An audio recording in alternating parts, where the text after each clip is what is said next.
Thank you. Peace, everybody. So, look, rewind. So, I forgot to hit unmute. So, I'll do it again.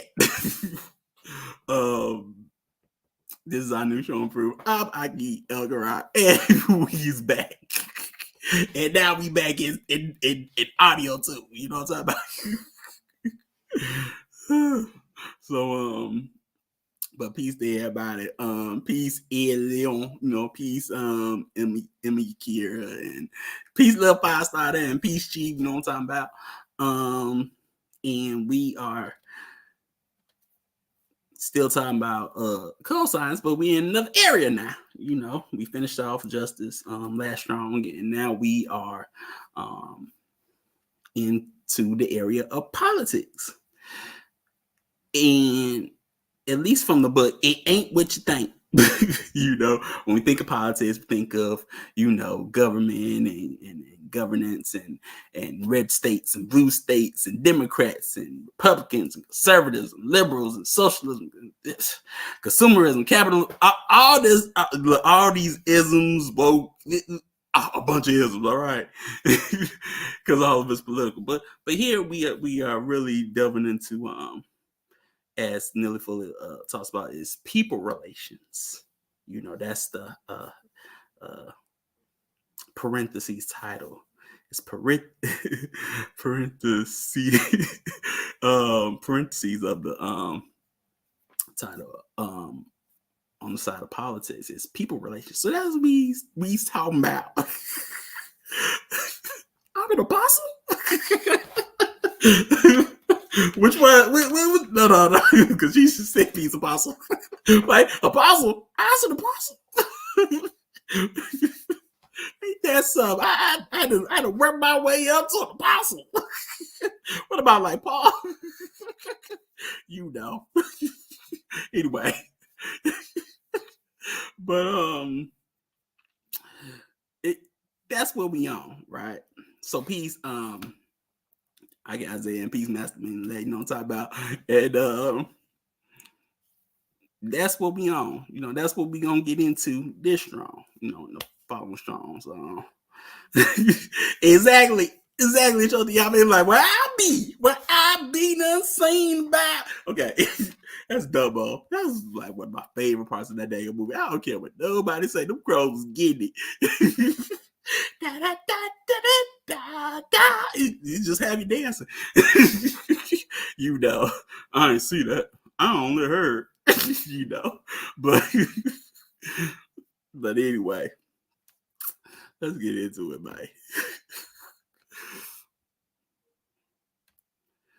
All right, so here we are in the area of politics, so people relations, and this is, to me, when it comes to politics, this is one thing that we have issues with a lot, is our relationships with people, whether it be, family and everybody outside of family, we have this down bad. Some of us don't know how to relate or to interact with people, So, okay. So, the quality relationship means that there is a total absence of pretense, dishonesty, deception, falsehood in regards to everything that people say and do in all of their interactions with each other in every area of activity, and that all of those activities produce a constructive result. It's like having a quality relationship where you're not showing off. Usually that's what we do the most, when we have relationships, whether it don't have to be a relationship of coupling or matehood, but just friendships, interactions with strangers. The one thing that we do pretty much in the beginning is pretend. Pretend we're something we're not. pretend we something we ain't. You know, and that's what we become. What the relationship or the interaction is dishonest and it's deceptive, and it has a lot of falsehoods because we are not one doing anything productive, and two, we are not bringing truth into the relationship in a sense. You know, everything we say and do is all on the pretense that we are something bigger than we are. You know, um, and whatnot, whether it's verbal or nonverbal. You know, where with our interactions, you know, we have to look the part. You know, which goes into showing off, and you know, and things like that. So, when you have a quality relationship, there is an absence of what pretense, dishonesty, deception, falsehood, the lies, everything. You know, this is one thing why, you know,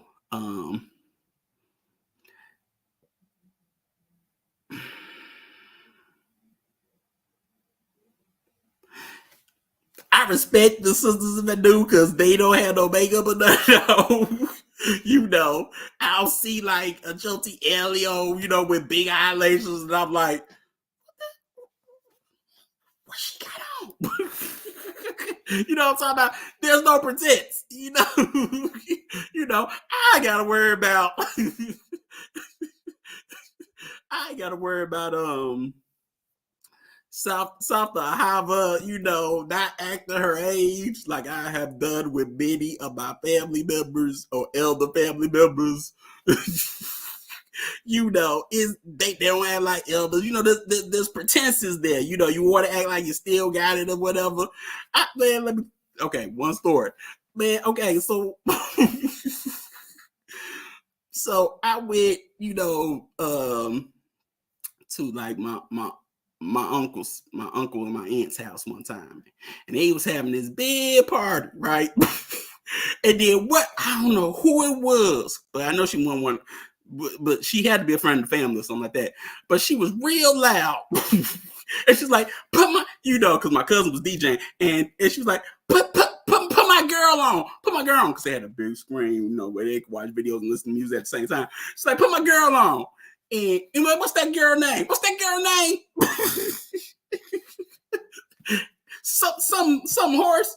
Megan Stack. Put that girl. And I was just, oh my goodness, what is wrong with y'all? I was just embarrassed. I was just embarrassed for that person. I was like, no, turn that off. I was like, turn that off. Don't, no. No. It was just like, man.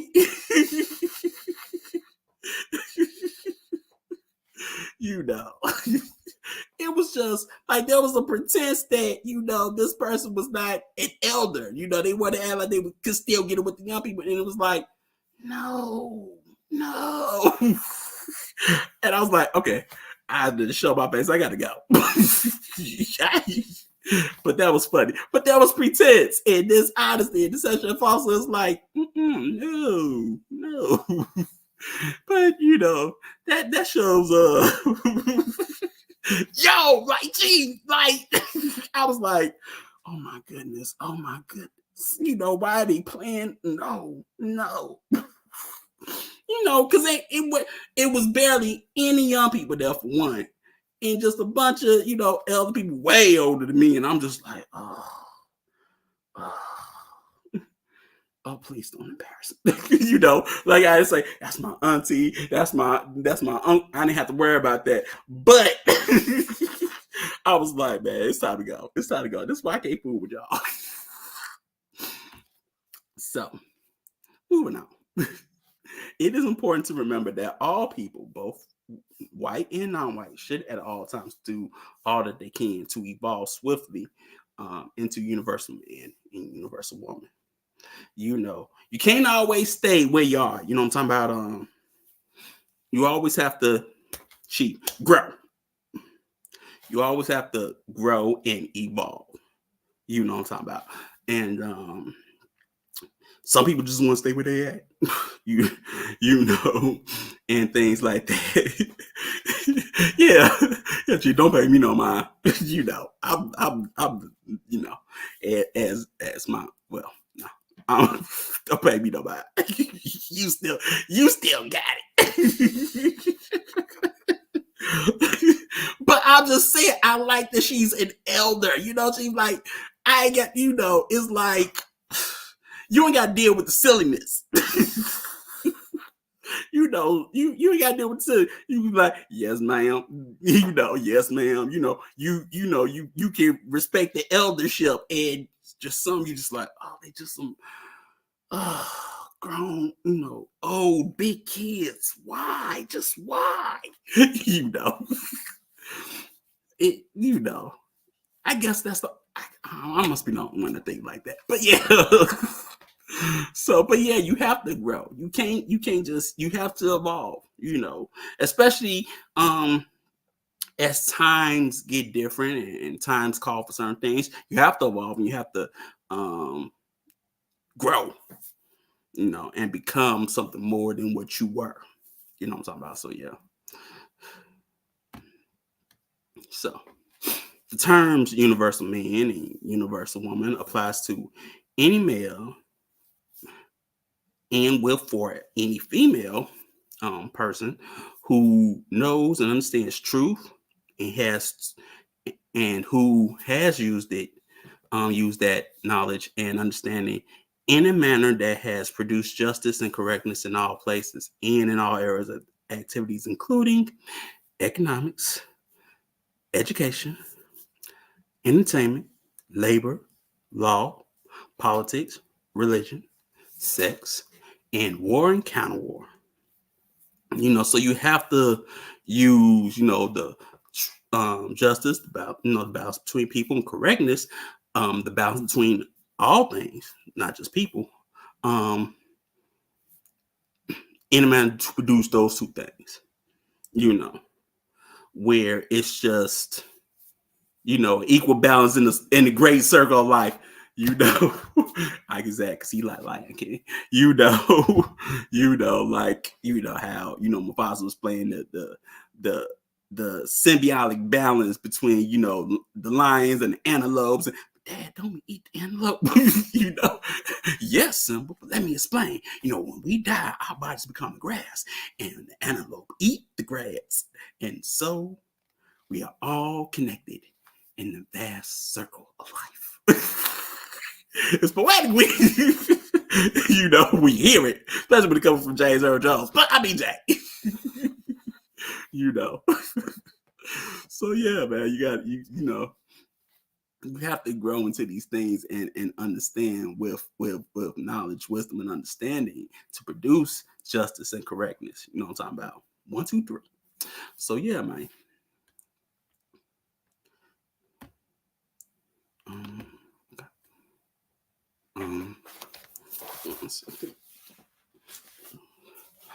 We do not create spectacles of ourselves in public.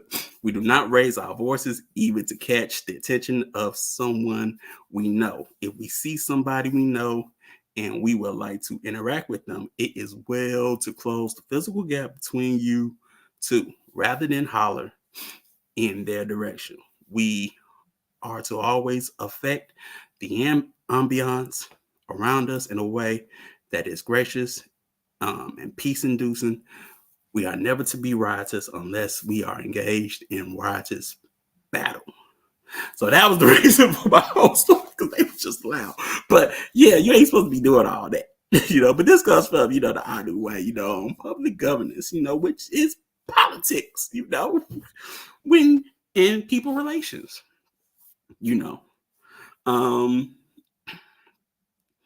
like I would, like, for me, I'm just loud. I can't help being loud. It ain't like I'm yelling. I don't feel like I'm yelling. Like I'll be with my cousin because we be down south, and I just be talking, and she be like, "You so loud." I'm like, "I am." I feel like I'm talking in my normal voice, and she like, "You loud," So then I be like, I feel like I gotta, turn the volume down. Be like, okay, So is this better for you? Would it feel like I whisper? I just can't help, But some people are just, yelling and riotous and, just hollering, people and whatnot, man. And they don't close the physical gap. You know what I'm talking about. They don't speak in soft tones and whatnot, Ain't no holler. Hey, one delicious we talking about.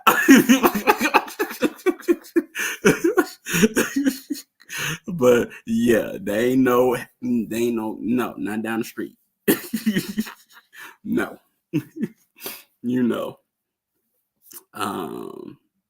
nah, that's but yeah, man, it is what it is. I think that's one thing that could be an issue. Just yelling, we yell at everything, So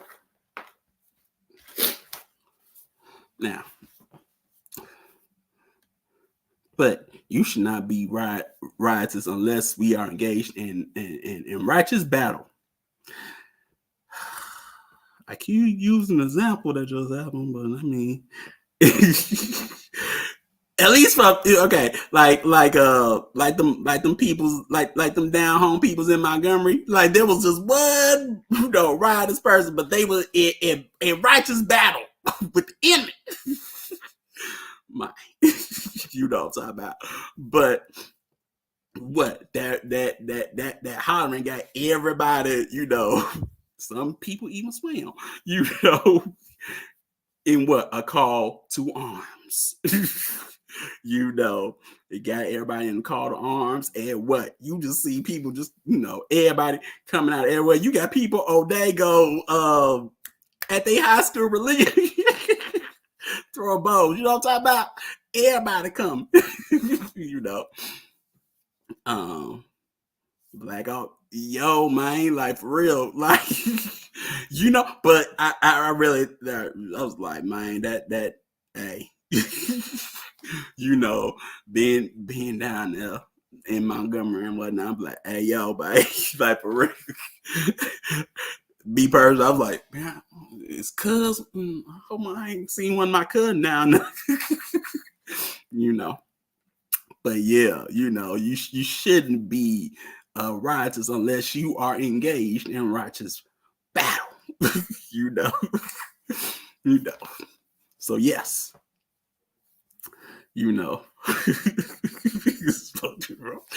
I be, hey, I like to be a poacher. Hey, we taking it back to to the wrestling days, man. Somebody trying to in a wrestler, like for real.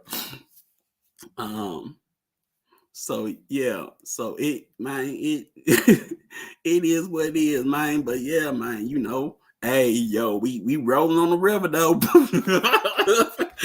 We rolling on the river, But that's all in righteous battle. If you are don't just jump. Oh my goodness, because you don't know who about that life, and you will get washed. I was like, no, how you gonna jump in? Man, when them girls came, it was done. It was done. I was like, ooh, that's righteous battle for you. You know what I'm talking about? But yeah. So people, including yourself, have too many faults and flaws, and when people interact with each other when it's not necessary to do so, their faults usually become greater and more numerous. The faults that people have usually produce unnecessary conflict. Yeah.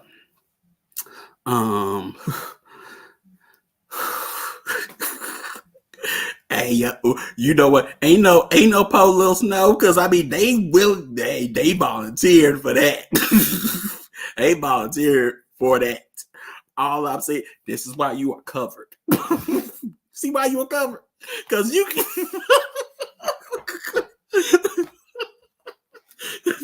This is why you need a covering. And you need a strong covering. man.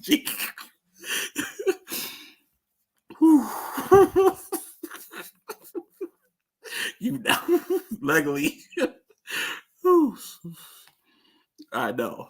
Swimming lessons might be on point, man.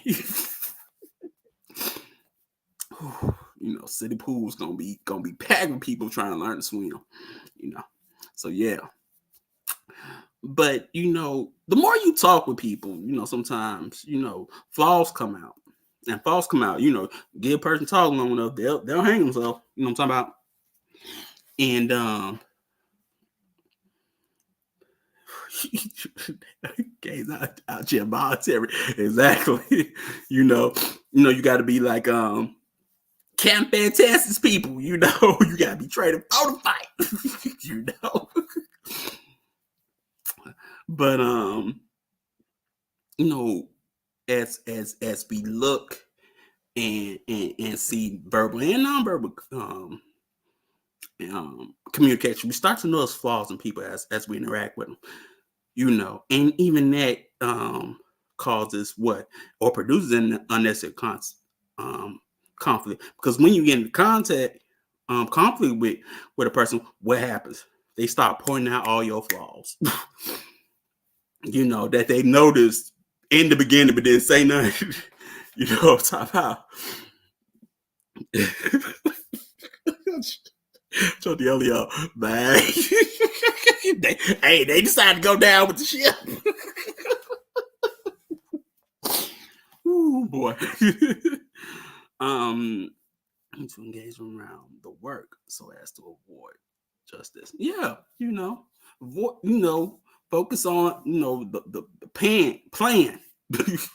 You know, because then when there shouldn't be no flaws in the plan. You know, and those flaws can always be adjusted.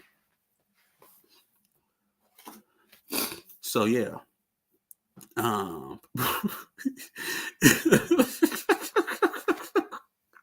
Because why I want to say, yo, I just look, I believe, I don't know, but I believe Elion got the hands. I believe she got the hands. I just see her just, you know, she just so nice, and you just believe, whoa. She Molly, what? You don't want to see him. You don't want to see him, and we already know, you know, South Iowa, man. Done.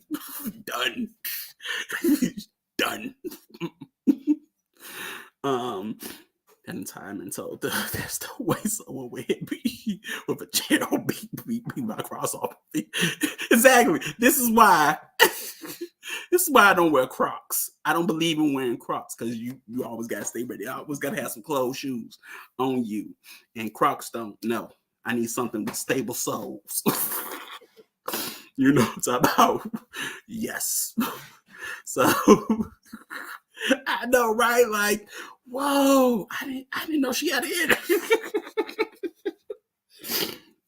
You know, she's all smiles and prim and proper, and then whoa. But yeah, so you want to avoid, you know, contact that end up exposing or having conflict with faults and flaws, you know, because what that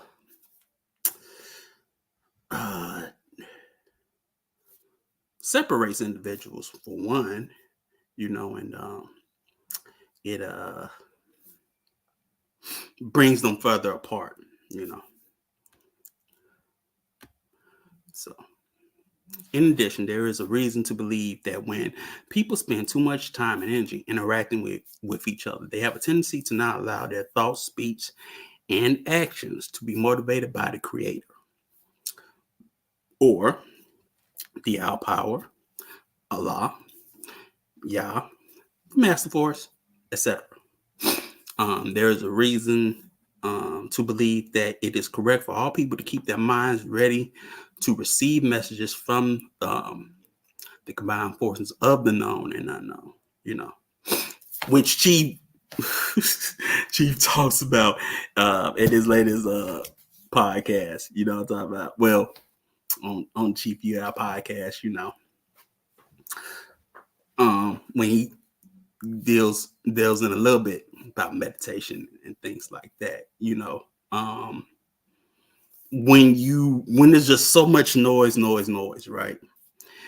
And thoughts and actions, and this is why it's important to retreat, and have those retreats, so you can have those motivated thoughts and speech and actions, to listen and receive messages from Yah or the Creator, but you can't do that in like a city with all these noises and sirens and yells and screams and shots and just too much noise. You got to retreat from. This is why I say the living kill you. Got to retreat from all that, to where it's still and quiet, and all you got is crickets and birds chirping and and things like that. Where you can be still and silent and receive those messages. You know what I'm talking about. But you can't do that if you spend too much time and with your phone and on TikTok and things like that. Ain't gonna work. You know what I'm talking about? So this is important for retreats. You know what I'm talking about? Ain't no folding chairs in the woods. Well, I mean, we got them dang on camping chairs. They can be effective. I thought about it. If you fold them up right, you just they can be effective. So yeah, but also,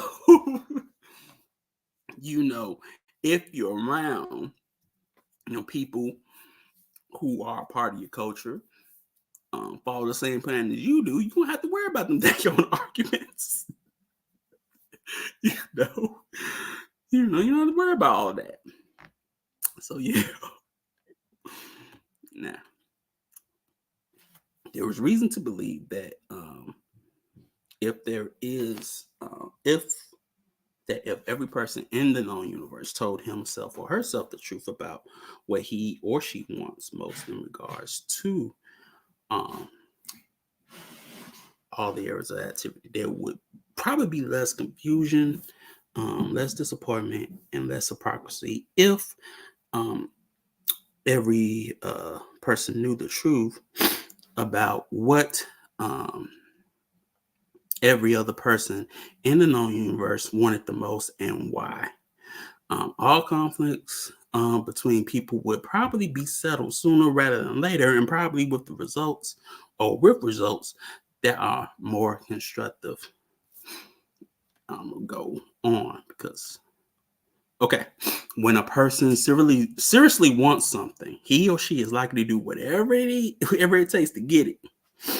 An example is just tree stuff. I mean, you got switches and branches. I mean, if we use that machete,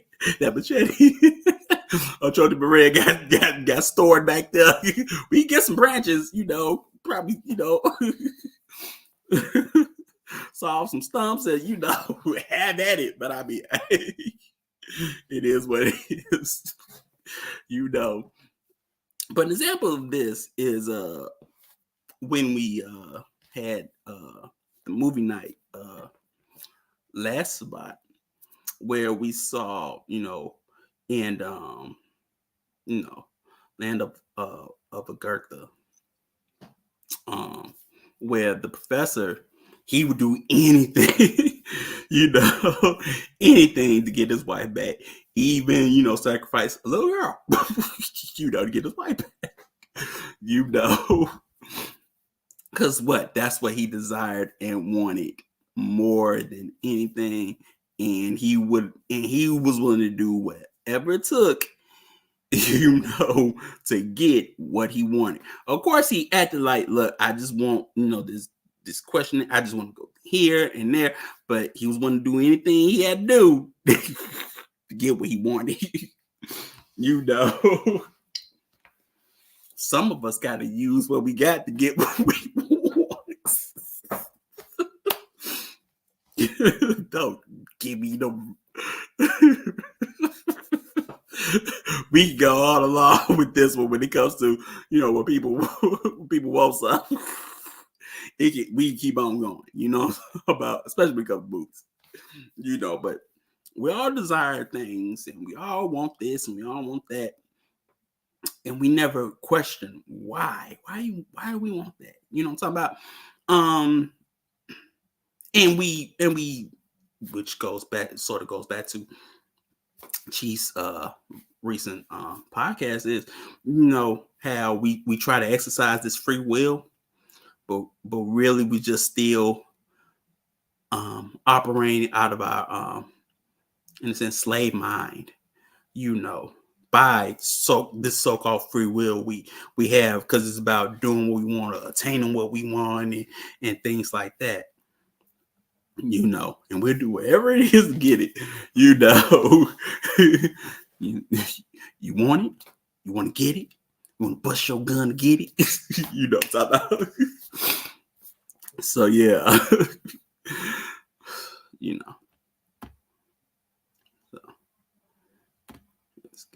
The individual is a social creation. That's why individuals in different societies differ from other individuals in other societies, because they individually represent their social group.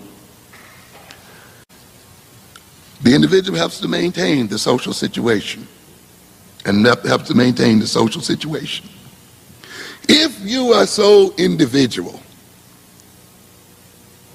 why then does social disintegration, the disintegration of a social system, leads so often to individual disintegration? People beginning to lose their minds, beginning to lose their sense of self, their sense of direction and purpose and meaning, when the society itself becomes unraveled. People committing suicide during depressions and other things when jobs are lost. All of those self-made people and self-determining people all of a sudden coming loose when the social system itself begins to fall apart. Now, ladies and gentlemen, it is that social structure that builds the infrastructure of the individual.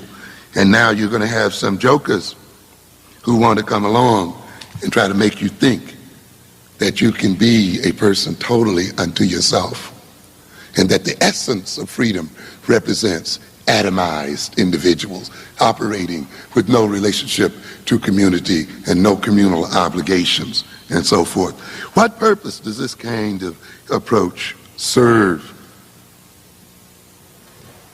We have to ask ourselves that. Those who are talking about themselves now as individuals, those such as Julius Lester, who sees being black as some form of social fascism. And I remember Julius quite well. Look out, whitey, black power's gonna get your mama, and that other kind of stuff. Heavy into black, wasn't he?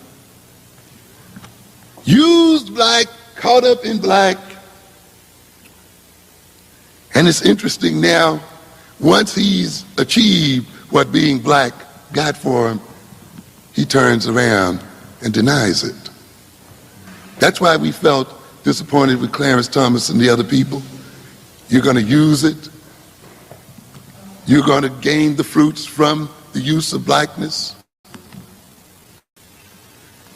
You're going to get your job from our demanding quotas and other things in terms of blackness. Not everybody-ness, but blackness. And now you're going to turn around and tell us that blackness has nothing to do with it, and it's not important. Interestingly, it was as a common identity, as imposed, sometimes as shared oppression, culture, politics, social behavior, acting against oppression, which to a significant degree has brought us to the present impasse.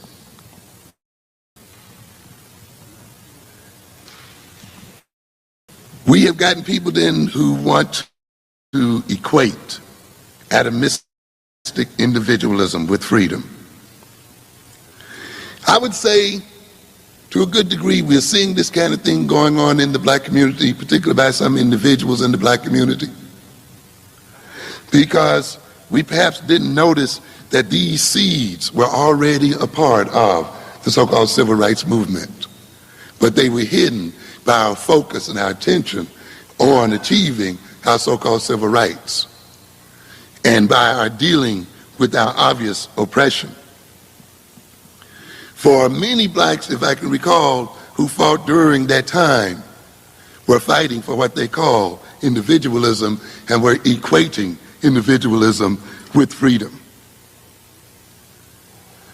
Many, we realize now then, were fighting to identify with their aggressor.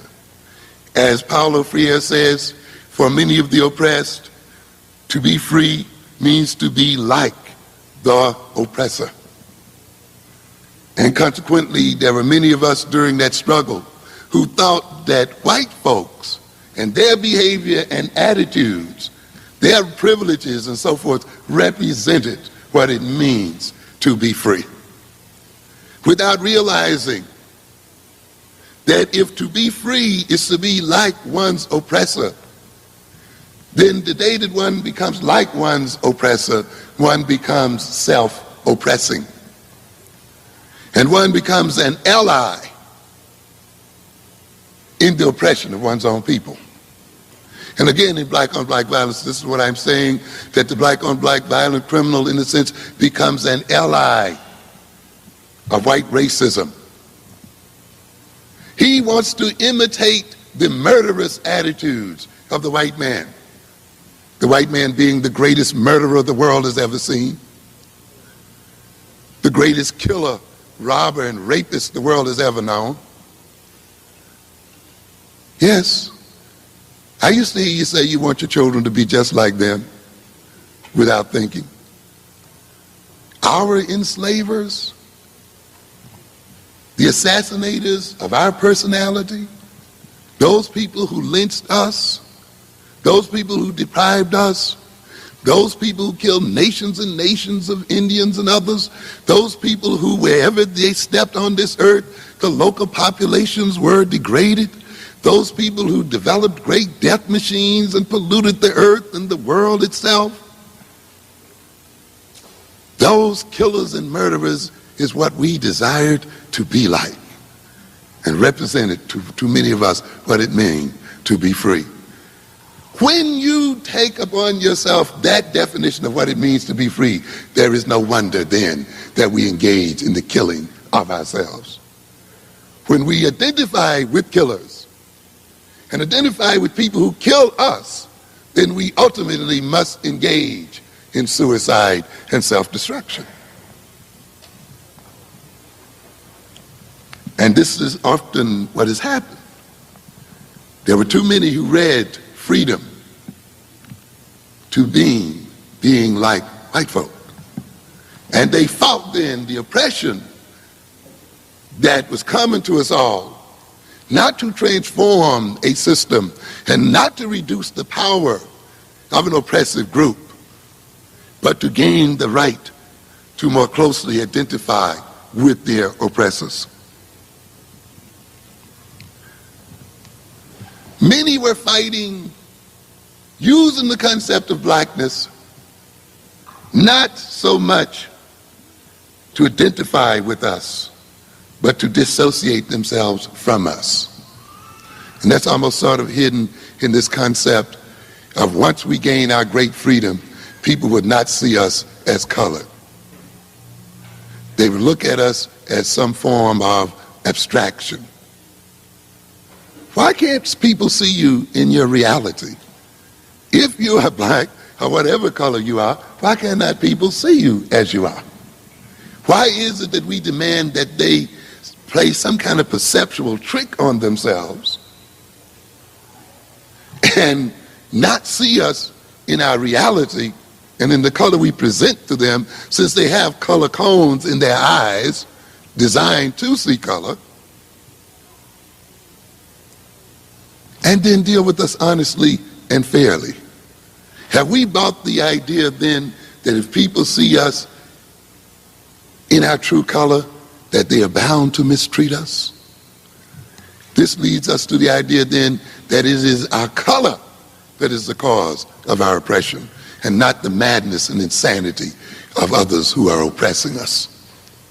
And therefore, when you internalize this kind of concept, you see freedom as dissociating yourself from your color and trying to get others not to look at your colored reality, so that both can be insane, so that the other who's looking cannot see you for who you are, and you cannot see yourself for who you are. And therefore there were those who fought as black people in order not to be seen as black people. The very essence of schizophrenia, again, and madness, is dissociation. A cutting off of the individual from his reality, and a form of alienation. There were other of us who fought and fell behind the black banner during the civil rights era, not as Maddox tells us, I think very importantly here, Attorney Maddox, not so much for civil rights as for consumer rights. And it becomes sort of interesting that the civil rights struggle centered around lunch counters and retail stores. And you begin to realize that while this certainly was not the whole of civil rights, that there was an aspect having to do with consumption. The right to take our money and give it to people who hated our guts. And we see this still going on today. And again, we talk about this in black on black violence. People don't want to live next to you, hate the sight of you, miseducate the children, want to continue their oppression. And then what do? Beat each other up so that we can carry our money to them, buy the bus loads, and feel proud of ourselves and feel good after we've given it to them. And then we'll say, why are you doing that? It's my right as a United States citizen. I'm telling you, you look at it very closely, and you will see to a great extent many of the rights that we claim we have were really set up in a way so that the white community could get greater access to black resources and money. And watch, as we became desegregated, we engage in the wholesale disinvestment of the black community. And to a great extent, it was a result of getting caught up in these consumer rights, which is another game, by the way. To buy what I want, when I want it, as an expression of freedom. Watch that concept. I was talking to one man here in Chicago who was complaining about his daughter being mistreated by his white neighbors, he being the only black one in the neighborhood. What can I do about that? That's right. Oh no, but it's my right to live where I want to live. And you know, this is the expression of my right. And it's interesting that when we get through defining our rights, it almost always means carrying our money to white folk and giving our resources to white folk. But the ultimate thing that it means is that white oppression did not end there, did it? His right to buy into a neighborhood made his oppression even more clear. He brought his children into even more naked oppression by the very rights that he thought he had won and that he thought he was exercising. And to a great extent, the black community had run into that impasse. After getting all the fair housing laws and all of the lunch counter laws and the desegregation laws and the other laws passed, we were fit to be free at last. And yet we look up, and where are we? Suffering, still talking about what? The miseducation of our children, still talking about criminality in our communities, still talking about disease running rampant, still talking about poverty and unemployment. It was, as the French says, the more things change, the more they what? Remain the same. We begin to realize then that this freedom of consumption was not liberation.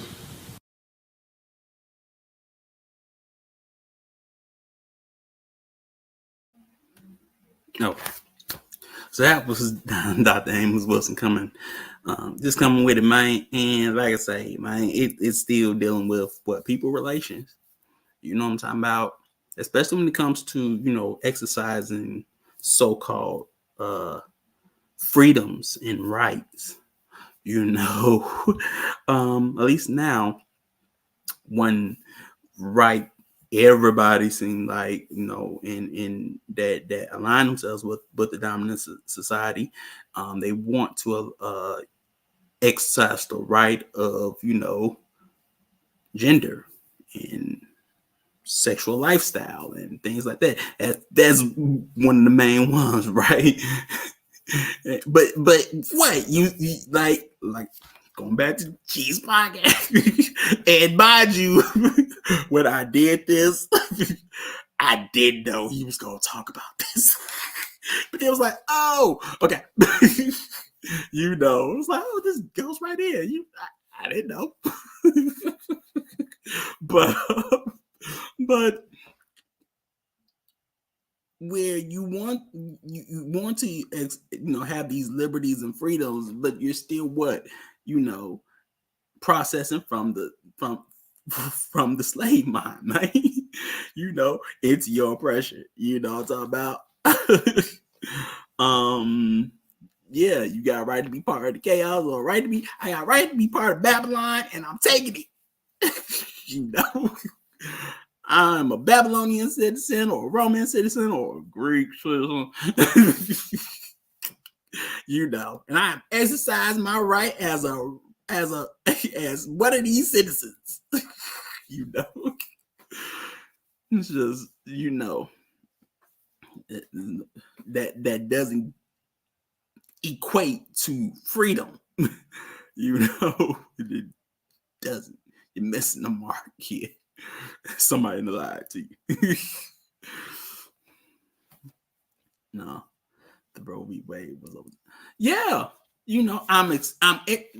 what masculine is it? Yeah, I'm exercising my right to kill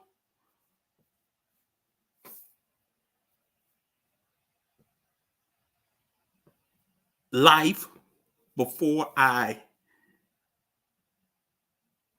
release it from incubation.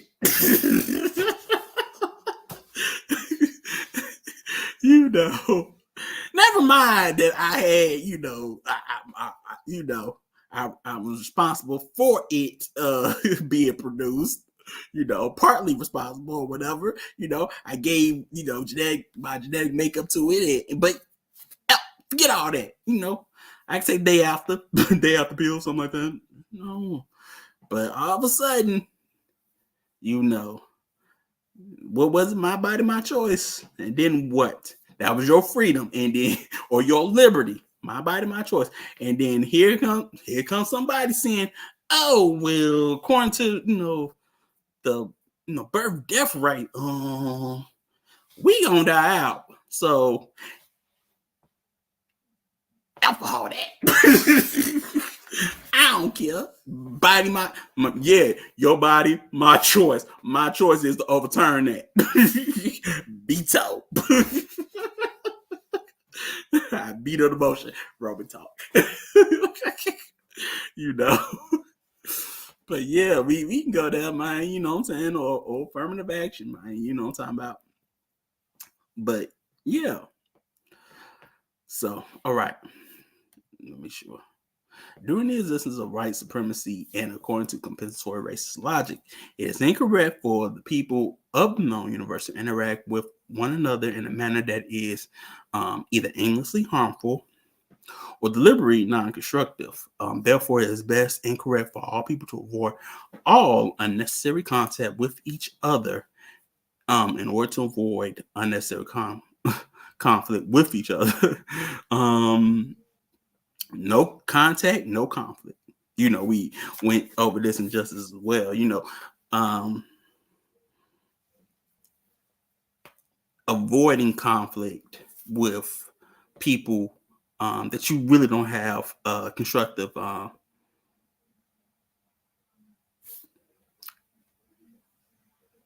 communication with anyway. Where they could be harmful um, and just non-constructive. So no contact, no conflict. You don't contact them. There ain't no conflict. You know what I'm talking about? So peace, top tier speakers. You know what I'm talking about? But yeah, man. So, all right. It is correct for every person to try to start each day in a manner that is quiet, thoughtful, considerate, and constructively productive. It is correct for every person to interact with others in a manner that will best help to produce a civilized world. This is why it's important on how you start the dawning. You know what I'm talking about? So it can carry over for the rest of that day. You know what I'm talking about? But as it says here, start in a way that's quiet, thoughtful, considerate, and constructive, and constructively productive. I think thoughtful and considerate, are the ones that stick out for me because you never think about being thoughtful and considerate in the morning, and considerate to who and thoughtful to who. That's how that means who are you starting the day with? Where you are not thoughtful and considerate. Know what I'm talking about? But yeah, you want to start the day in a manner that helps produce a civilized world.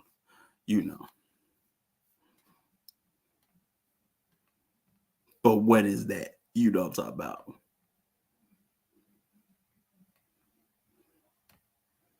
So when people greet you by saying, "How are you doing?" answer by saying, "Maintaining, cooperating, and or I'm still learning." Now, Neely Fuller always starts off because he still does a podcast.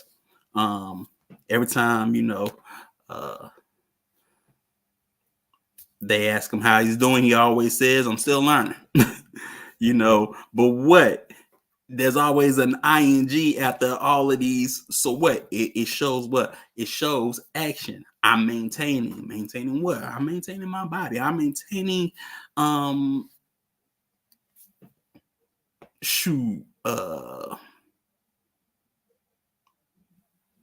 my house. Could be working on something, working on something in the house. Or I'm cooperating with who? I'm cooperating with people in my culture. You know what I'm talking about? We working on building somebody's house in the culture. They can got themselves some land or something like that. But like me, I'm still learning. What you learning? I'm learning about this. I'm learning about that. I'm learning. I'm always still learning. I'm always learning about some. I'm learning about a bunch of stuff that I didn't know about. Shoot, I got it. Because I hear Chief talk about it so much. I gotta go back to learning about Greek mythology and stuff, and Greek mythology, Roman mythology, Chinese mythology, but that Greek mythology, you know, because I was really heavy on it when I was a kid, but now, you know, you know, but yeah, there's always something to learn. Thus he always says I'm still learning, you know what I'm talking about. But yeah, man. So do not speak and or act to denounce when it is not necessary to do so. Instead, speak and or act to correct without denouncing. Ask people to do things that should be done. Suggest to people, both white and non-white, those things that you have reason to believe would be the most constructive value in ending destructive conflict and in producing justice. So, you know, I think denouncing, you know, is something that, you know, you see people do, you know. Somebody acts on something and then you know, especially, you know, like okay, like there's always like some protest, right? And then you always have, you know, somebody, you know, denouncing what's going down. They always put out, you know, down the side. They always puts out somebody to denounce it. You know, like y'all doing wrong, young people doing wrong. Y'all can't do that. You know, you know, instead of, you know, being an elder and just suggesting to people what they should be doing or what they could be doing, you know. No, you gotta, you know, denounce everything. You know, that's the problem with y'all. You know, all of that. You know, but what you suggest things so they have what more constructive value in ending destructive conflict and producing what justice, balance between people. That's what you should be suggesting. Something that produces balance between people. Like Chief said in the archive podcast, you know, what you figure out, all of this is about relationships. You know, you know, oh my, you know, it's all about relationships, man. You know, but yeah. So as long as racism, white supremacy exists, it is non-constructive for non-white people to visit each other without having a specific plan for constructive activity. Again, going over it, don't visit anybody in a sense where you do not have something constructive going on, in a sense, because why? As you can see from the previous slides, you know what you start talking about and getting into each other's flaws, and then what? It becomes deconstructive and things like that. You know what I'm talking about? You want to keep it about the work. You know, all about that work. Put in that work. So yeah, you know, so let that have us, you know, always have a plan in mind, you know what I'm talking about, of constructive activity. Okay. During such visits, there should be no gossip. There should be no unnecessary or incorrect eating or drinking. There should be no showing off of material possessions, nor should there be any arrogant primping. Okay, for those that don't know this word, you know, primping is when you basically, you know, sort of correct your makeup or your clothes, you know, in minor detail. You know, that's what primping is. You know, for those that don't know, you know, so yeah, or smug posing. There should be no periods of immoral passing the times as soon as the constructive activity ends, the business should end. Clear cut to the point. It says, you know, no incorrect eating and drinking, you know. So that means no drink, because that what incorrect eating eating and drinking corrupt causes problems and conflict. We all know this. No oxtail, no dango, no collard greens, no dang on chitlins.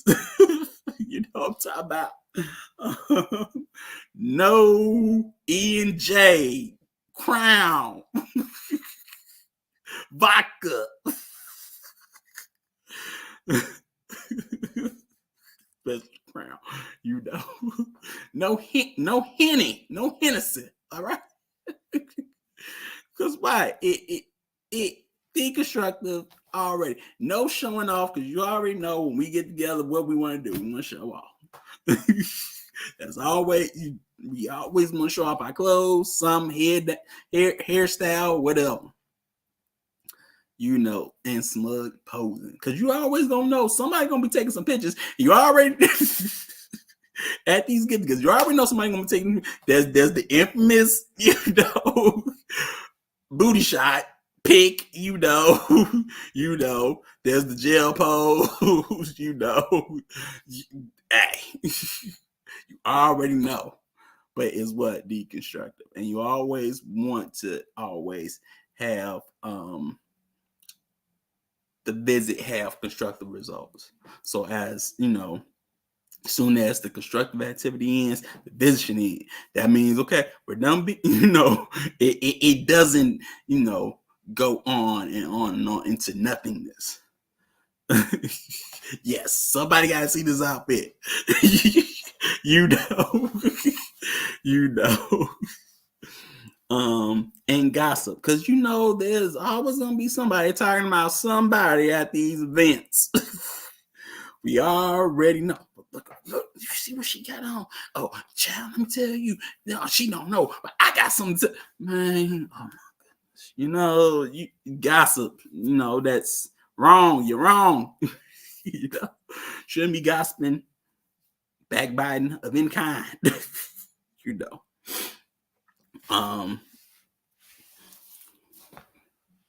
Gossip is almost synonymous with small talk in small areas like the one I live in. Exactly. You know. And yeah, somebody gotta see this outfit. Cause you know it's always some well. No. But yes. Did you hear? Yes. Did you hear about so and so? It always goes into that. But it never goes into, you know, how we gonna, you know, build this house, or, you know, or we should build a house, you know, something like that, you know. Let's build a shed, you know. So, I don't know. You know. It's always something that, you know. So, you know, but the eating and drinking, bruh. The brown liquor. The brown liquor. You know.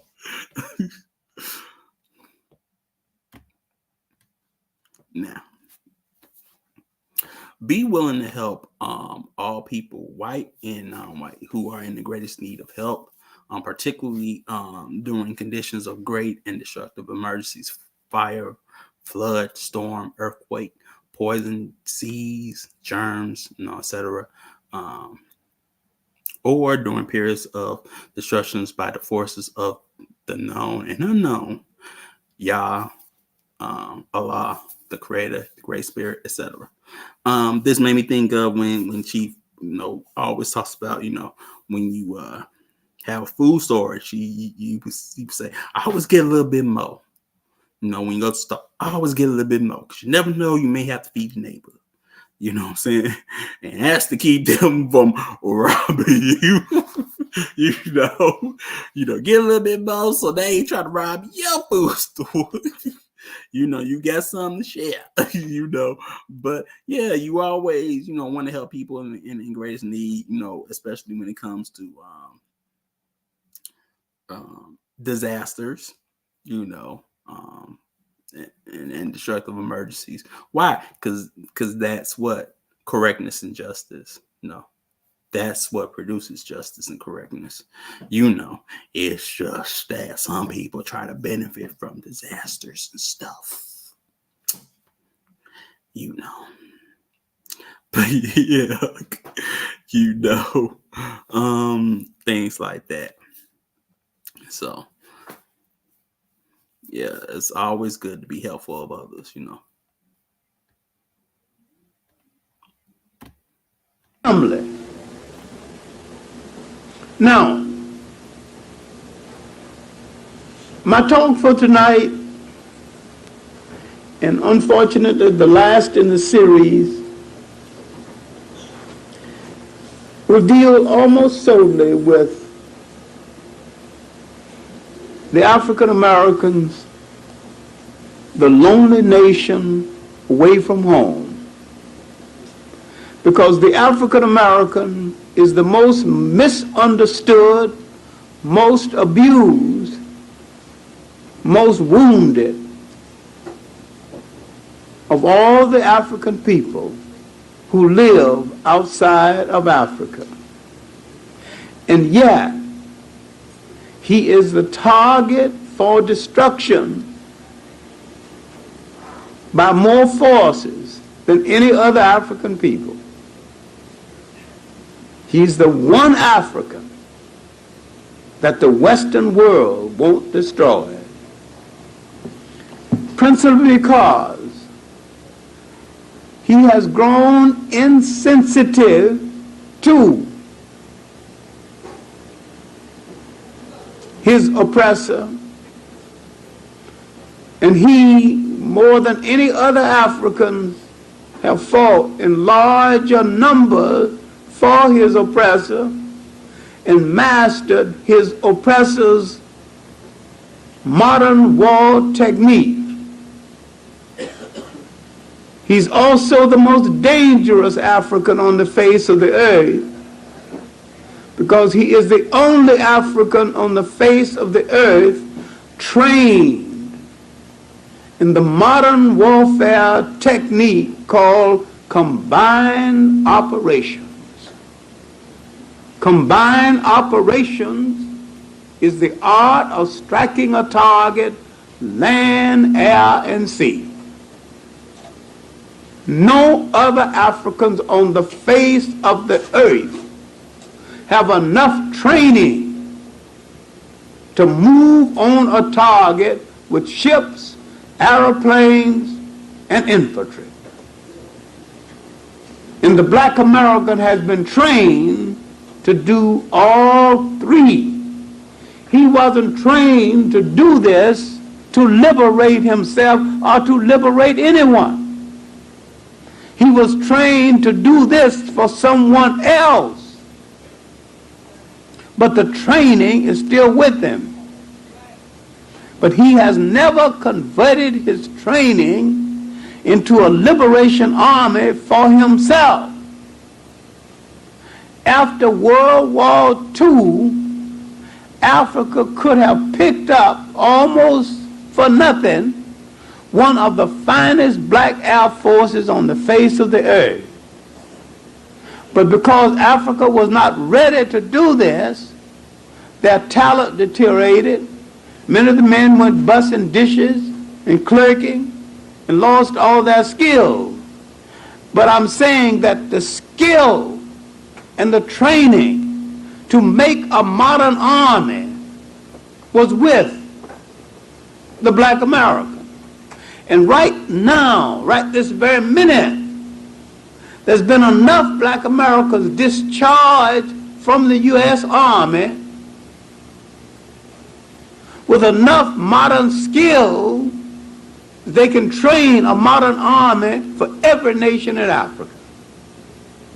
This is what makes him the target for the colonialists, because they realize if contact is ever made with him, and if he becomes aware of his skills and affect the wedding between his skills in Africa, he could change the world around.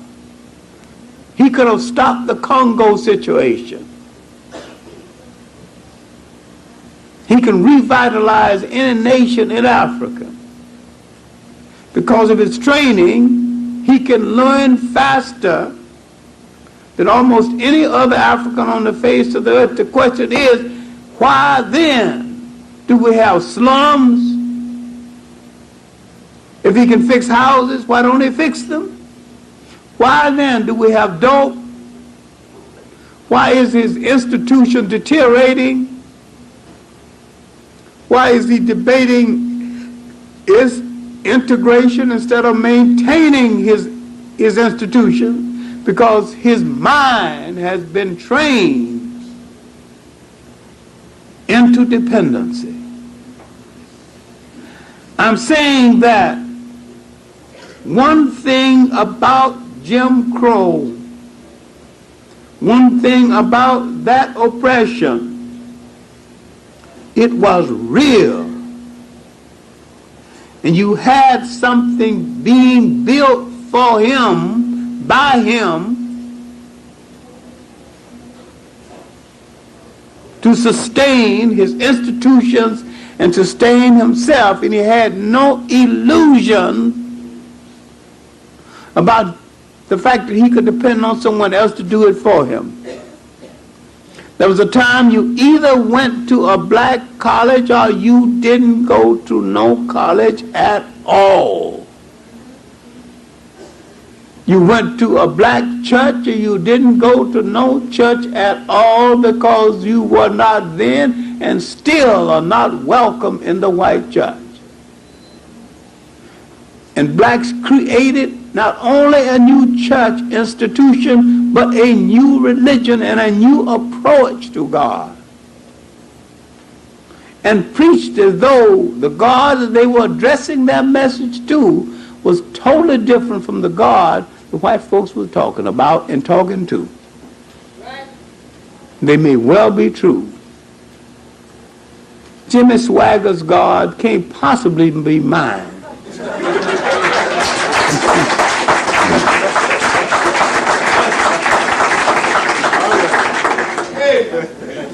This was the survival of African culture. All right. Let's see how the mystery was set in motion and what makes the difference. The difference is not got anything to do with who's got the best brain. The difference has got nothing to do with personal bravery. The difference has got to do with the isolation and the nature of oppression and what each one had to react to. And the difference has got to do with what oppressor left you with illusions and what oppressors did. Now, a few weeks ago, only 3 weeks ago, in the meeting on Marcus Garvey in Jamaica,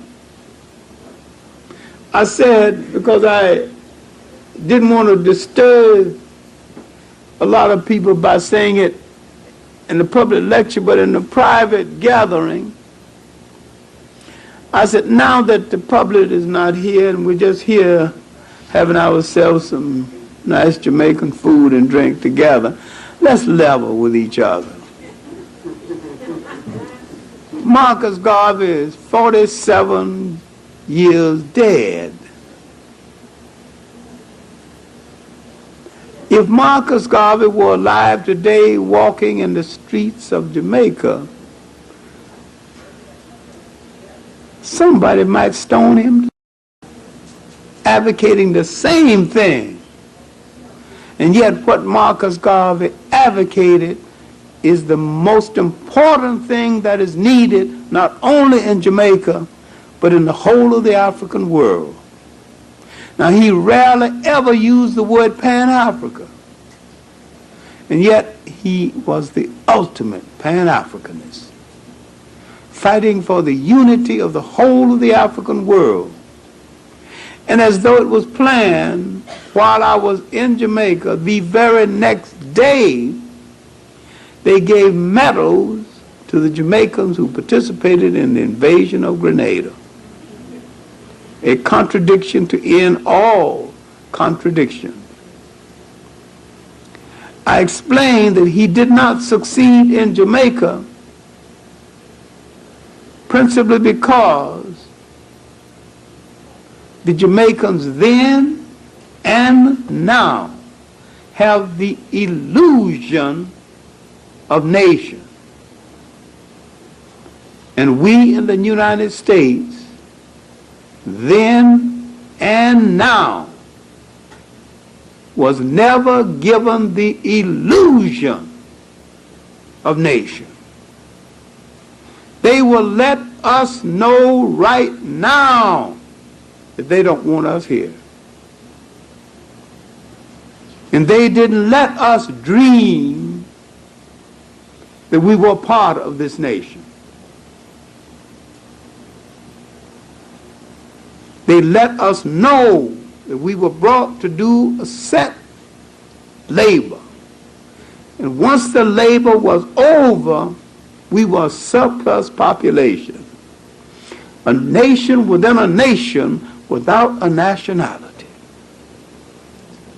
We were not brought to this country to be given a nationality. We were not brought to this country to be given a status. When they said liberty and justice for all, we were not a part of the all. No one let us dream or think that we were part of the all. When we look at the atrocities against us day by day, they keep saying again and again, not you. When I say American citizen, I don't mean you.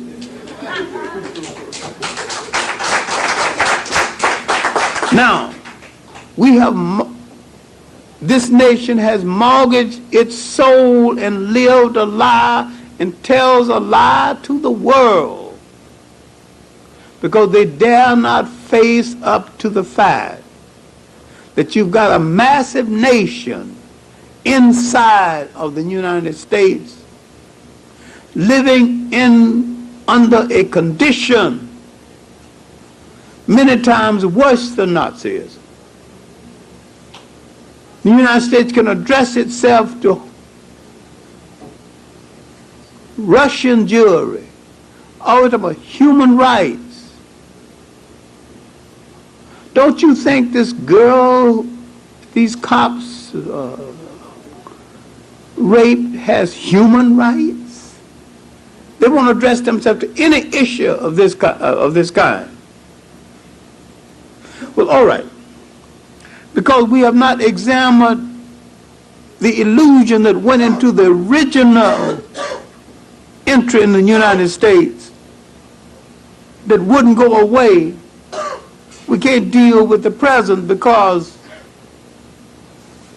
we think that maybe this country has betrayed us. This country has not betrayed us. Didn't promise you anything in the first place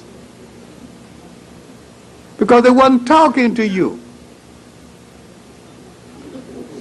If you're in an English country, they give you the illusion that they're talking to you.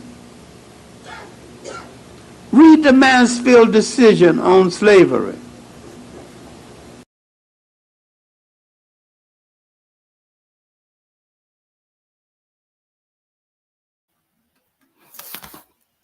Okay. That's Dr. John Henrik Clarke, man. And I just had to cut it down. But this lecture was really good, man, because I ain't never heard it before. This one I've never heard before. But I really like for this part how he was talking. Links in the description just in case you don't know. But I was talking about the inner relationship between the Yoruba and the Akan when it comes to revolution in this or in slave revolutions or slave revolts, in the sense where as he was talking, how he was like, Tucson lay over trust, he's like, he's in the con. But he didn't start the revolution. It was Dirty Book, but it was a Yoruba, and then he goes into other revolts, and shows, either one is a Nagan or one's a Yoruba, and playing off one another. But it also shows what relationships, like you said, once we got on those ships, we realized we had, a common enemy, and we had to work together, in a sense, and all those ethnic beefs became non-existent. But also can't make a promise you never met. Exactly. What I'm talking about. So when he talks about Jim Crow, then and now is real. What I'm talking about is real, and he's right. If you did not go to a HBCU, what we call HBCU now, a black school, you did not go to school at all. Or a black college, you did not go at all. But it's more important than that, because if you did not go to a black school, period, period, because you gotta remember, South country. If you did not go to a black, elementary school, a black high school, before Little Rock, you weren't going to school at all. That's why, some of us probably got grandparents that didn't finish, high school or whatever, or parents that didn't finish high school, because they worked. And you always have that one parent or whatever, or parents that say, my father couldn't afford this. My parents couldn't afford this, so I couldn't go. You know what I'm talking about? I couldn't go to school, couldn't go to college. You know what I'm talking about? So those times already show you that there is no illusion. We don't like you. Like now with that whole Montgomery situation, there's no illusion. There is no illusion. You already know. There ain't no illusion. It's there. It's been there. It's done. It's like in the like in the movie Glory, where they talking, and Denzel's like, where you from? I'm from South Carolina. South Carolina, we ought to know better. Because there is no illusion. There is no illusion of this, inclusion. You ain't included. You don't even have a seat at the table. You don't have an RSVP. You ain't got no letter of introduction. Matter of fact, ain't you supposed to be in the kitchen or waiting, busboy, whatever, something like that, man, but there is no illusion. But also I like how he talked about, basically the Tuskegee Airmen and whatnot, and how they had these, aeronautical skills, man. And they were the best, if y'all don't, I've talked about it, but if you don't know, man, I mean, it's there, man. They got busy, they got busy in World War II. And Dr. John Henrik Clarke would know, because he was also in World War II. He's a veteran of World War II, you know what I'm talking about? But he was in the Army. But they got busy, man. But as a African or so-called African aeronautical training force, what you see European mercenaries do, they could have done, and could have wrecked shop, if they had, planes and whatnot, That's all he was trying to say in the sense, But yeah, man, there was no white on white or black on black. Everybody understood the assignment and work on who they was supposed to drop it. Exactly. ain't no, that's no. It's them. It's them. Let's go. Squad up. Let's go. we repping. Somebody said tripping, in a small town, and they about to get they about to get this work. They about to get this country work at that. What I'm talking about. But it's Jim Crow was real. Slave codes was real. You know what I'm talking about? Peonage was real. Slavery was real. Well, slavery was everywhere. But then what you have? Inclusion, But peonage was real. All these things was real, even though they were called other names, but they were real in the sense that they always taught you one thing: you ain't included. And it ain't said like that. But we all know the words. You know what I'm talking about? So there was no illusions. So you had to build things for yourself. You had to what? Do for self. Because you knew you were not included, and they weren't going to do it for you. So you had to do it for yourself. Or you had to do it for your children. Or you had to do it for your whole community. That's why you have what? The AME church. Don't ask me why. I was looking up, still looking up at, sometimes I periodically keep on researching Absalom Jones and them, but, and whatnot and things like that, and things people build. That's why you built a Tuskegee, you know what I'm talking about? And Bethune-Cookman and all of that. Because if you didn't, you weren't going to school. Or whatever, if you did not build it, oh no, you ain't going to school at all. You want back on that field. And if you wanted, your bloodline to have more, you had to, build it for yourself, man. You know what I'm talking about? So yeah.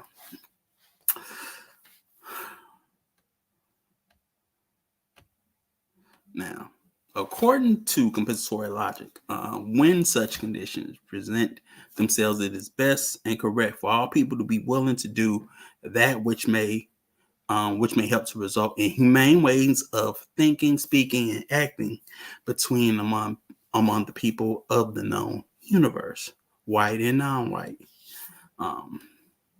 This is going back to the previous slide of doing for other people in disasters and emergencies. You know what I'm talking about?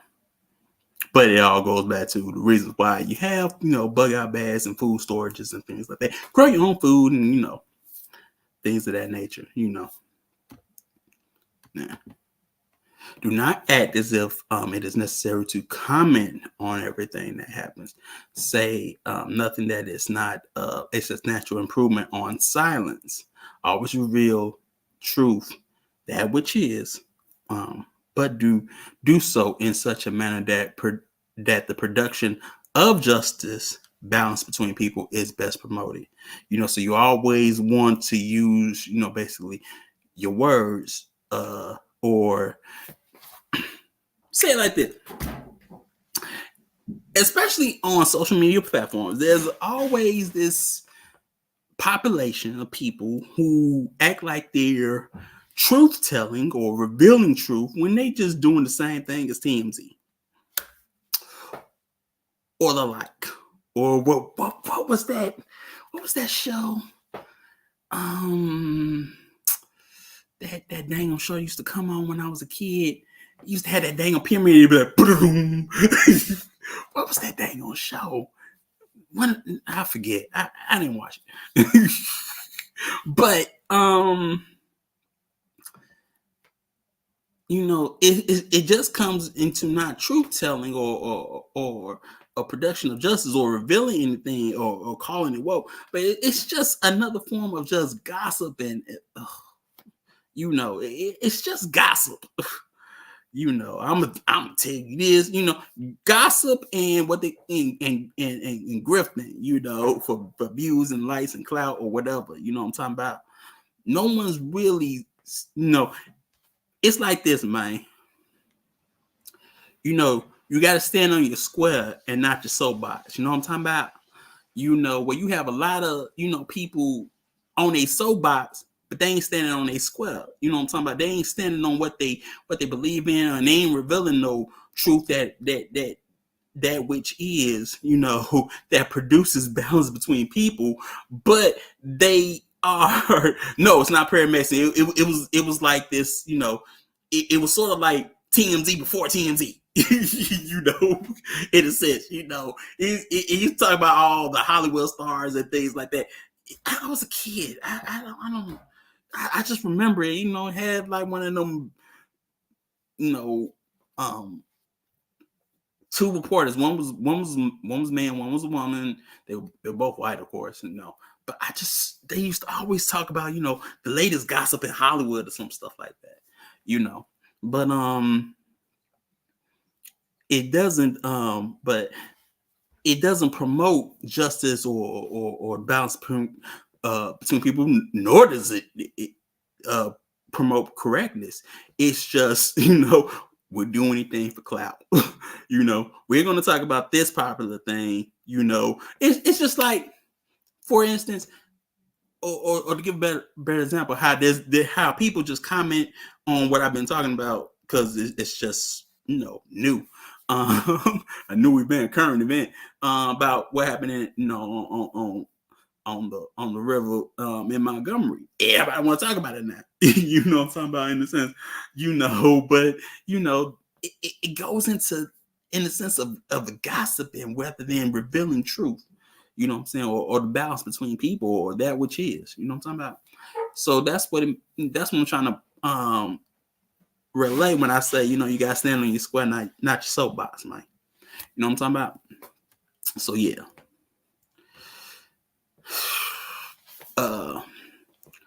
The white supremacists are not willing to use their knowledge and understanding of truth to produce justice and correctness. In order to produce justice is necessary for the victims of white supremacy to know, to understand, and to use truth to produce justice and correctness. Therefore, it is correct for non-white people to tell what they know and understand only in the manner that best promotes the production of justice and correctness.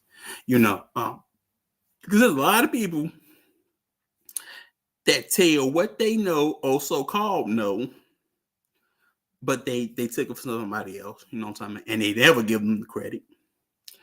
But it's only for what it's,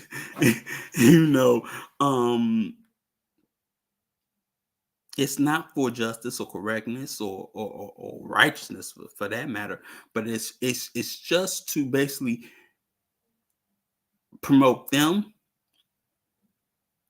their selfish antics, and to basically con you, and it's a big con game. It's a big dang on con game. You know what I'm talking about? It's con you out of your money, or whatever, or your resources or things like that. But you always, like, for me, I like telling people, things that I know and understand, or I've researched and things like that, because I genuinely like to tell people what I know. It's like being a little kid. Hey, yo, you want to know, right? You want to hear what I learned in school today? Something like that. It's not malicious and stuff like that. I just really want to tell you what things like that. Some people just like to do that. But then you have other people that want to tell you what they know or whatever, or so-called know, just to con you, to deceive you, to be dishonest with you, and things like that. So this is what all of that means, man. You know what I'm talking about? So the system of white supremacy is scientifically designed to produce only two types of behavior in non-white people: the behavior of monsters and monstrosities. The term monster applies to any greatly destructive behavior by non-white people who, for whatever reason, are subject to and or victims of white supremacy, and who reason are subject to, um, who willfully, deliberately do major unjust harm to any person. Okay, because it goes on. Uh, the term monstrosity behavior applies to the general behavior of a non-white person who is subject to and or is a victim of white supremacy, and does not have the will, and or is a victim of white supremacy and does not have the will and or ability to end white supremacy racism. These terms sometimes explains that in the system of white supremacy, all non-white people are from birth systematically trained and are forced to think, speak, and act in a manner of monsters and or monstrosities. This is one of the basic requirements of racist man and racist woman, white supremacists collectively. Therefore, we all act like we in the zoo, or we all monsters. You know what I'm talking about? Like Joe Carter said, and they ain't gonna lean on me. You treat them like animals, that's exactly how they behave. But it goes into it, like it goes more deeper into it, because what with media and propagandized media and things like that of dominant society, everybody thinks of you as what? The monster and the monstrosity. You know, and your behavior is the monstrosity or the monstrous monstrous behavior that you exhibit. You know what I'm talking about. But you had to learn it from somewhere. And it's not just that. It's like, okay, I always gave this reference because Dick Gregory in his lecture address at Kent State, Ohio, right? This is on record. Like record. The only reason why I told it, but before, but I had to listen to the record because I was recording it on CD. So I was basically transporting it from record to CD for a professor of mine, right? And I was just listening to it because I never heard it before. And he goes into how he was with his kids and they wanted to go see the movie Frankenstein, and and he was like, when he saw the movie, the kids were excited about seeing Frankenstein. They were happy for Frankenstein. And he was like, when I saw Frankenstein, I got scared. But the kids didn't get scared. But who they, he said, why? He said, because I didn't have the wisdom to be afraid of who the monster was afraid of. And who was the monster afraid of? Who was Frankenstein afraid of? He says Bela Lugosi, And then he goes into the analogy, like, we was in Africa, man, on our own business. Here, trying, But that whole segment, man, was just classic. But my favorite one is not that one. It's when he has to talk about cowboys and Indians, and they go into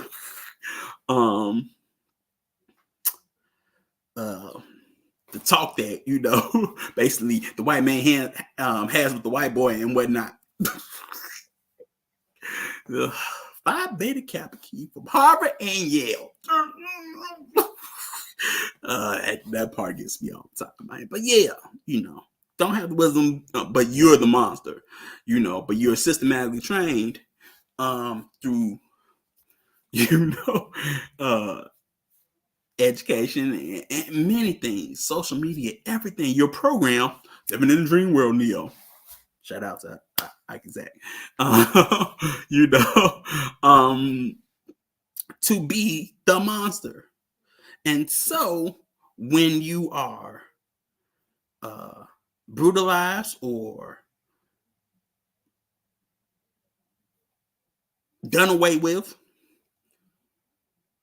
it's all under the guise that you're the big monster and I had to kill or, well, do away with the monster, even though you have no, you don't have no weapons. Yo, your size is just monster, things like that, anything, to justify the killing of the so-called monster,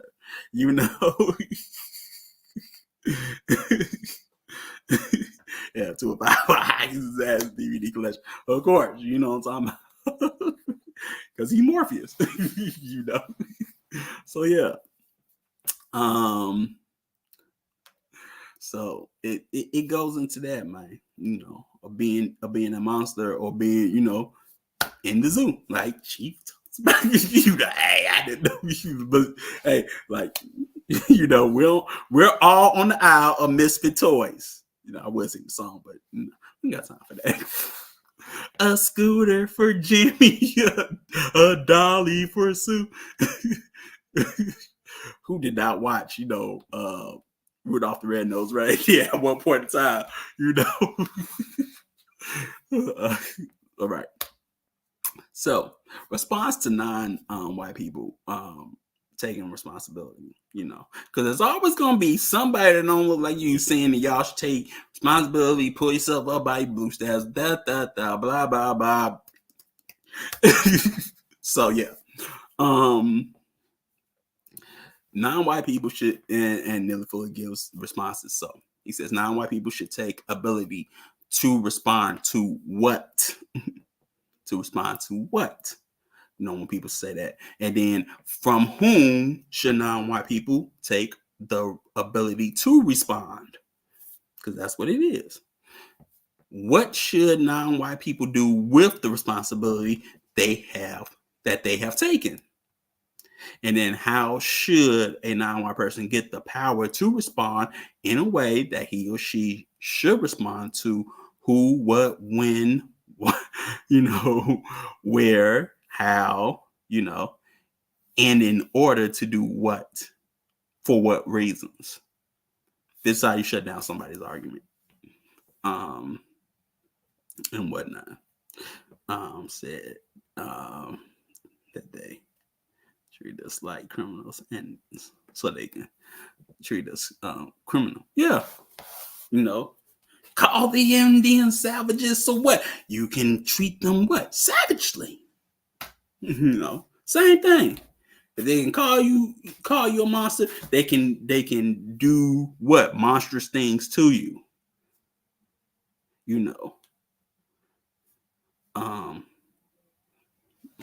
Punk monstrous ways. Punk monstrous ways.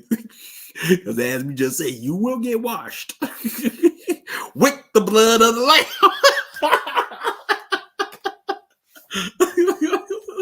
We will take you to that water. Just to be baptized.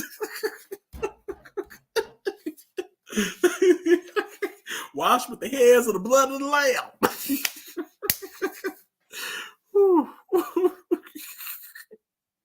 And them girls would tell Martha and Mary not to weep while they whoop.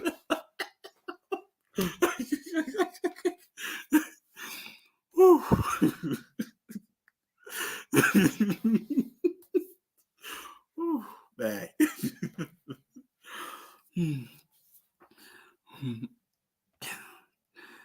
Some of that made us feel good for some of us, from that day. Down by the riverside, indeed. From that state, or we got peoples from there, we take that very serious. Or we done been down there and know, So yeah. So, respect, and or self-respect means, make sure I got the, yep, okay. Respect and or self-respect means that a person refuses to lie to himself or herself, and is at all times willing to inform all others that he or she refuses to lie to himself or herself. Simply put, do not any time ever tell yourself to believe something that is not true. This is what we have a lot of problems with because we are, people like lying to themselves, especially in the mirror. you know, in some shape, form, or fashion, we all like to lie of ourselves, or we know better. We already know we should do something that we know we should do or shouldn't do, but we do it anyway. We lie to ourselves, But that's what respect and self-respect, or as Neely Fuller defines it, as a person who refuses to lie to themselves at all times and is willing to inform, people or that that person refuse to lie to themselves, because people will lie to themselves, and usually when they lie to themselves, that's really when they fall for the okie doke or get conned. So yeah, man. According to compensatory kind of racial logic, the best way for a non-white person to produce self-respect is to admit to himself or herself that white supremacy racism exists, and to do all that he or she can do to think, speak, and act to end it and replace it with justice, balance between people. Look, you got people that still believe the fight is over and it ended with civil rights. They think, that, the system don't exist, they don't see color, they'll, say I'm this, but I happen to be black, whatever. They will, and the best way to produce self-respect is to say this system still exists. The best way to to get out of the matrix is the first to admit that it exists. It's to realize that you're living in a dream world, Neo. So, and that, you would think, speaking that, to end it and replace it with a balance between people. You know what I'm talking about? So, to ask someone to give you respect not only proves that you do not have the respect, self-respect, that you ask for, but it also means that you do not have the definitions for the respect that you are revealing that you do not have. Not lying to oneself is the only type of true respect that exists. It is the only type of respect that any person will ever need. It is only respect that helps a person to be truthful with others.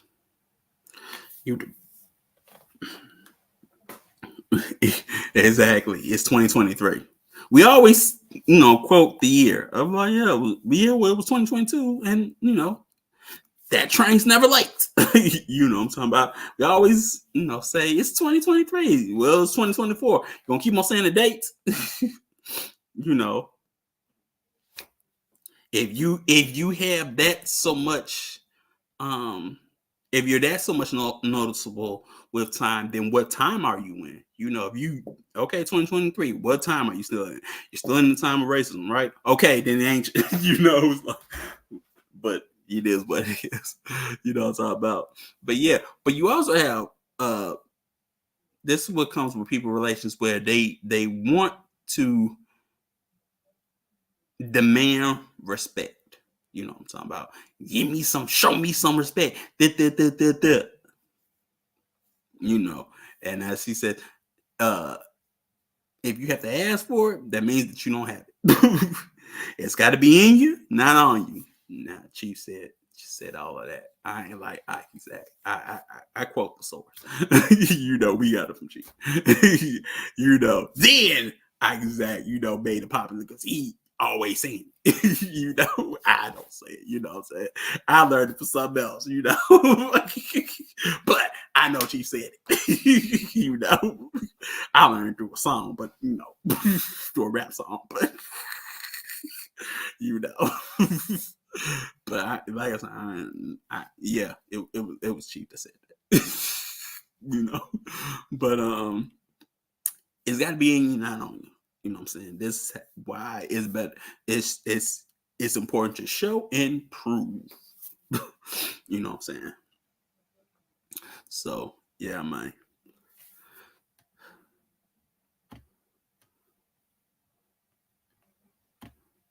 If a person is lying on you, it doesn't have anything to do with respect. That's just a person lying, saying something that's not true.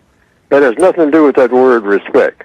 We should give a definition to the word respect, and I tried to give a compensatory definition for it, a definition to make up for what I say is the way the word is used is incorrect, and that is respect is regard for yourself, and regard for yourself should be based on truth, justice, and correctness. And once you acquire that, but also literally, the way I put it in the textbook, give it a definition. And the compensatory definition I gave to the word respect is refusing to lie to yourself.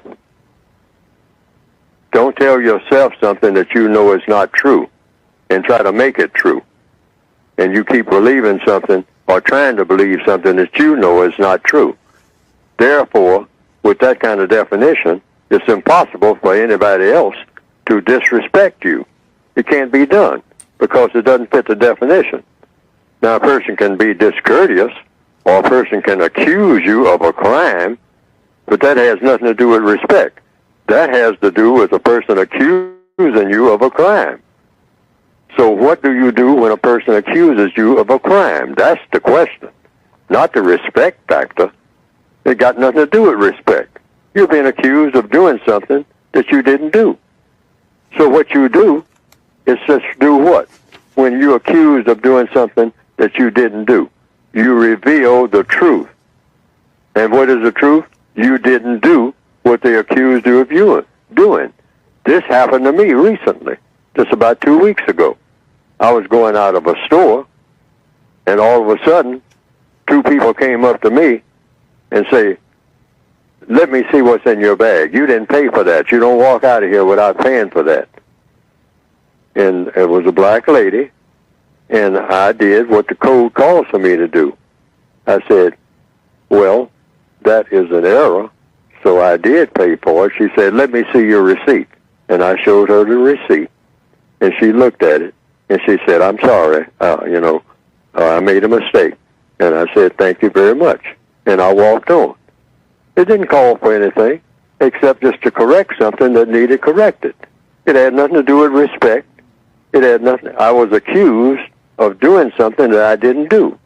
And I revealed the truth that I didn't do what I was accused of doing, which is the correct way of doing it according to counter-racist logic and according to compensatory logic and according to the rules that I would adhere to if we had achieved universal man and universal woman.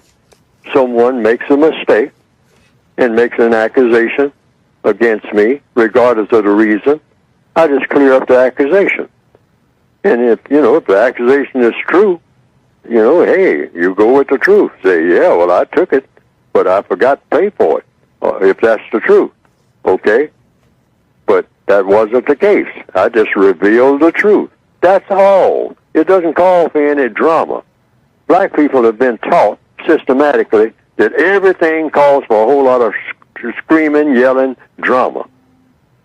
And we can change that immediately simply by saying, "Hey, that's not the type of people we're going to be. We're going to be an improved people. Not only improved people, we're going to be the best that anybody could ever be or ever was in the history of the entire world." And that means no cussing, fussing, and all the rest of this nonsense when it's not necessary to do so. All right? Mm-hmm. Just clear up the matter. Be scientific. I think that I handle that in a scientific manner.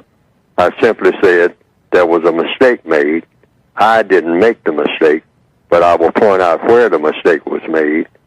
There was a suspicion that I had stolen something or failed to pay at least, and I did pay. See what I mean? Yes, sir. And I cleared it up. And it took a couple of minutes and no drama. Even if a person is trying to disrespect me, it's impossible. Why? Because respect means I refuse to lie to myself. That's the definition. People usually confuse respect with what? Courtesy. Now, a person can be discourteous, but that's on them. That has nothing to do with me either.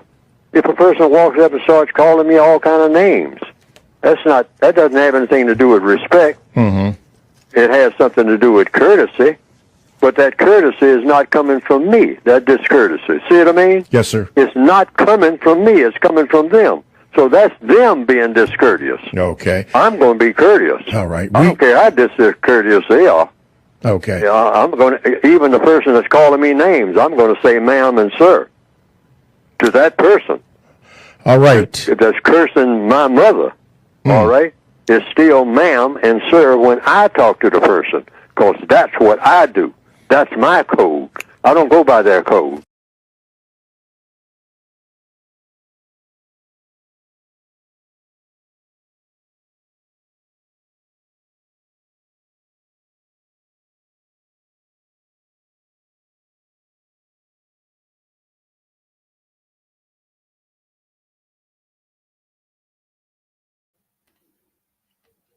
Right. So that was Neely full of mine. And like always, he's giving you the definition of how he sees respect and whatnot. And he giving you an example that he went through himself. I can't see how you say that man stuff. So, you know I'm talking about, but yeah, you know, he didn't pay for this. But we all have go through certain experience like that. And there's always somebody accusing you of what, and then what you have to basically correct them. But usually what it turned into what? Conflict. Violently or not. Violently or verbally, it all comes down in the conflict, man. So you always have to what? Correct the lies, and whatnot. So yeah, man. So join us next strong. Well, we will continue with the segment of politics or people relations. We will continue with people relations, man. Remember, we gonna have honor fellowship, and then we got look. I've seen our new moon. They had a segment last strong. They should be having a segment this strong. Seen it up. So it should be premiering. It's not live. It's a premiere. So check it out. Also midday affirmative. You know what I'm talking about. And let's see if I can pull it up. Like always. Let's see.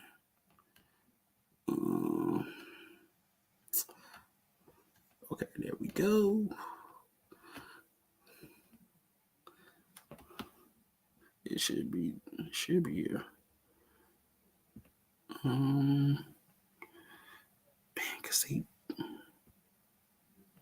wonder if that's it. Yep. We scatter, no matter. We reach your people, reaching the people. They go west, they go east, they go north, they go south. Right. So as you see, we got Chief on the buzzer too. You know what I'm talking about, giving us that good music. You know what I'm talking about. But our new retreat, you know what I'm saying? Our new retreat is in that New Orleans, you know what I'm talking about? And or New Orleans, and we gonna be down there. So fellowship with us, you know what I'm talking about. And Chief, you got podcast just in case. I know I've been plugging it, but yo, come, go ahead and watch it. And we're gonna be watching Groundhog Day, a movie I know but never seen. But I know who win because Bill Murray is from Illinois. But I've never seen Groundhog Day. I didn't care to see it. But yeah, man,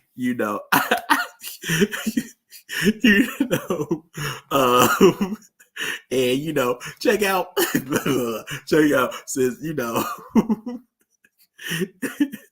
check out my mixtape. It's gonna be called The Apostle, and then we're gonna have my another mixtape's gonna be Letters from Babylon Jail.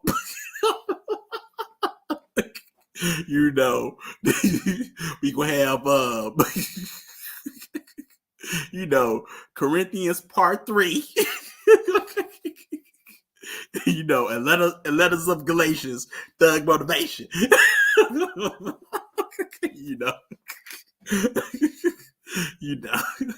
But give thanks, everybody. Yeah, you're not alone. I didn't see it either. But give thanks, everybody. And I will see y'all next strong. You know what I'm talking about? So, peace.